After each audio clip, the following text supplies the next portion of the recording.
What's up, graphic designers? In today's class, we're going to be reimagining this poster featuring Quentin Morris, a running back who at the time was playing for the Bowling Green Falcons. Today, of course, he's playing with the Buffalo Bills. We're going to be reimagining this poster, and we're going to be creating something that looks a little bit like this.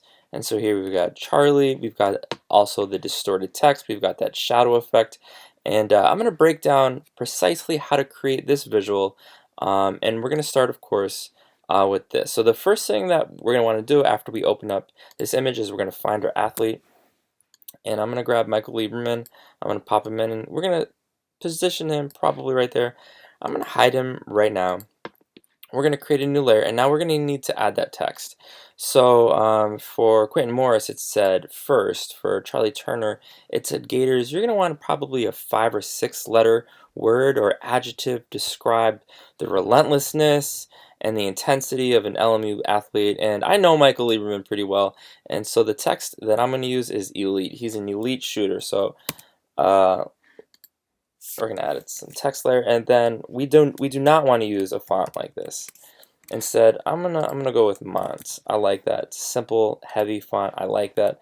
And then press check to confirm. I'm gonna increase the size substantially, and then here's where it gets a little tricky.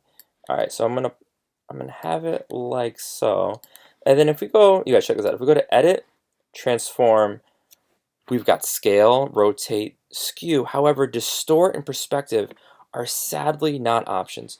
So this is what we're going to need to do. I'm going to press Command J, and then on this upper layer, this Elite Copy layer, I'm going to right click, and then we're going to drop down to Rasterize Type towards the bottom. And so now when we rasterize it, what exactly does that mean? Well, you'll notice that the thumbnail is no longer a T.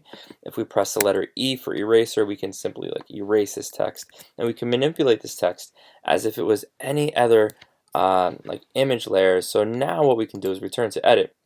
We can go to Transform, and we're going to find Distort now as a possibility. And so I'm going to have the E off the edge, and I haven't done this yet, so I'm just experimenting with you guys. I'm going to actually zoom out some because I want it going off the page. There we go. I'm not really sure how I feel about this. So you're gonna have fun, and maybe it's gonna look, there we go. Maybe it's gonna look a little something like this. You guys are artists. Ooh, okay. You guys see how I'm experimenting? We want to find something that we like. And actually, if we had more time, I might adjust the kerning, which is the space between the text.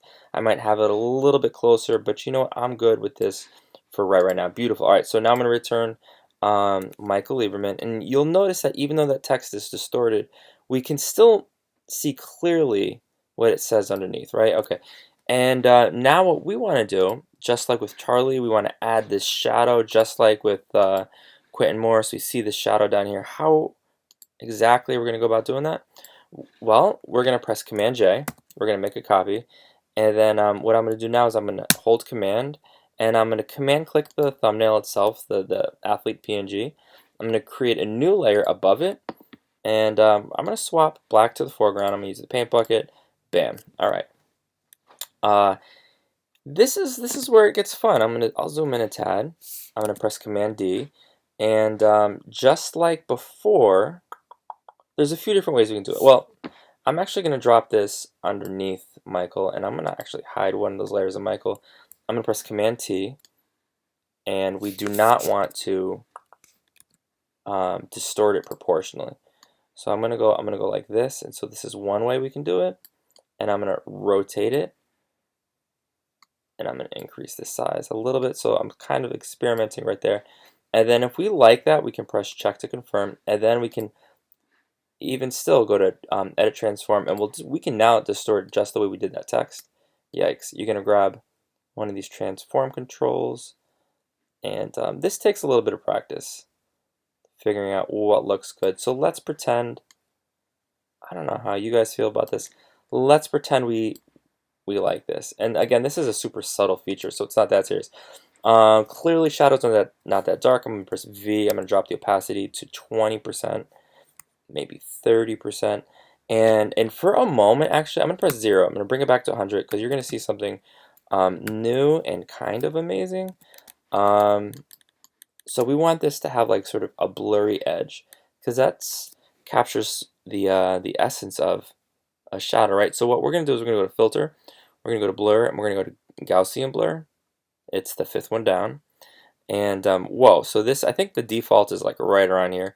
You're just gonna experiment. I think I'm just eyeballing it. I think maybe around 15 should be good. And so this is the kind of effect that we're going for. I'm going to press V2. No. V3, V4. Let's zoom out a tad. I like it at 30%. That looks super cool right there. All right, and so what else can we do with this poster? We can add a New York City subway map. Command V, Command T. We're going to increase the size. I know that you guys know this. And now we're going to make sure that it's proportional. Press check. I'm going to drop it down beneath elite. And we're going to try multiply. I'm going to drop the opacity to whatever you think looks good. We want this to be a super subtle feature as well. So maybe around 30%. You're going to do what works for you. In addition to that, we're going to include the gator. I'm going to click it. I'm going to drag. And maybe we want to have it up here. Maybe. Command T. All right, let's say we want it right there. You guys are going to decide what looks good. Maybe I'll shift Michael over a little bit. And if we were to do that, I'm actually going to I'm going to click Michael and I'm going to command click the shadow so I can shift them over simultaneously, right? That looks awesome. We're going to have the gator up here. And I don't want the black gator with white text. Instead, I want the white gator with the black text. To achieve that, I'm going to press Command I to invert it. And now, you guys, if we wanted to get leave the white and let the dark of the LMU and the gators and the eye and the outline of his mouth bleed through, we're going to go from normal blending mode. Let's see what happens when we do multiply. Wow, check that out, you guys. The light disappears, the dark remains. We don't want to do that. Instead, we're going to go to screen. There we go. That looks awesome. Maybe we want to drop down the opacity just a tiny bit. Maybe 74, 75%. Yikes. Okay. All right, guys. In addition to the logo, the text, you're going to include the first name, last name. You're going to include junior varsity basketball. I grabbed the orange from this basketball. You're going to think about fun but legible fonts. I got 2022 in the lower right hand corner. You're going to save this as a JPEG when you're done. And what I would encourage you to do is save this as JPEG 1, V1, and then press Command U on that green layer. And let's take that top layer and let's shift it to the right. I think that looks awesome. There's no reason we can't have a blue. You're going to save this as V2, Command U. That looks pretty freaking cool right there, man. That looks awesome. That looks gangster. You're going to save this as V3. So hopefully you'll be submitting maybe 3, maybe 4 different variations. I cannot wait to see your work. Let me know if you have any questions. Good luck.